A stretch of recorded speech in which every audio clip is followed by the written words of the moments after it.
حابين تسوون سان سباستيان كيك بطريقة مضمونة وسهلة وغير مكلفة؟ يلا تعالوا سوا خلينا نسويها. أول شي أحتاجه بول زجاجي بهالشكل كبير، راح أستخدم جبنة فيلادلفيا. تمام، وراح أخلي لكم المقادير أسفل الفيديو بالكابشن. هسه راح أخلي السكر بهالشكل وراح أضربهم بالهاند ميكسر إلى أن يتجانس السكر مع الجبن مثل ما تشوفون. وهسه راح أبدي أخلي البيض بالتدريج، أول بيضة وأخلطهم بهالشكل، وبعدين برشة برتقالة كاملة، وبعدين البيضة الثانية وأبدي أضربهم بهالشكل. تمام، هسه راح أخلي الفانيلا وراح أخلي كريمة الطبخ وأضربهم بهالشكل إلى أن يتجانسون كلهم ويصيرون ناعمين كلش وما تبقى أي تكتلات للجبن. هسه راح أبدي أضيف الطحين اللي هي ملعقة كبيرة، أنخلها، وهاي يعني شغلة ضرورية جدا، وأضربهم أخليهم على جنب. أجيب القالب عندي وأسوي هاي الحركة اللي تشوفوها بكل الفيديوهات، أفرش ورقة الزبدة وأخليها على شكل زائد، يعني واحدة بهالشكل بشكل زائد يعني.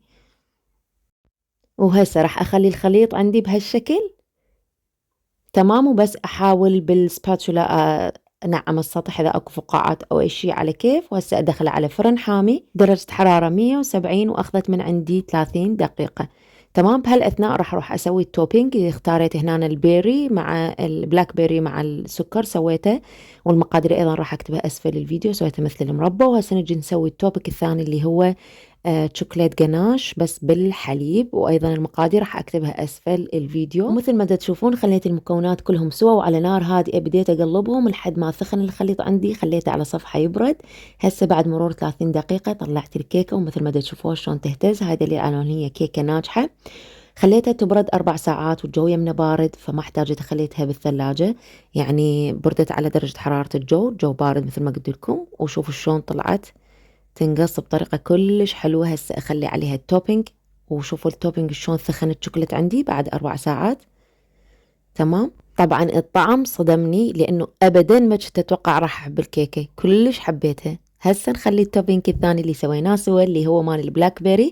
خلوا التوبينج اللي انتو يعجبكم، لا تتقيدون. أنا كلش حبيت هذا التوبينج وكلش عجبني. إذا عجبكم الفيديو لا تنسوني بلايكاتكم الحلوة. أشوفكم فيديوهات جديدة. باي.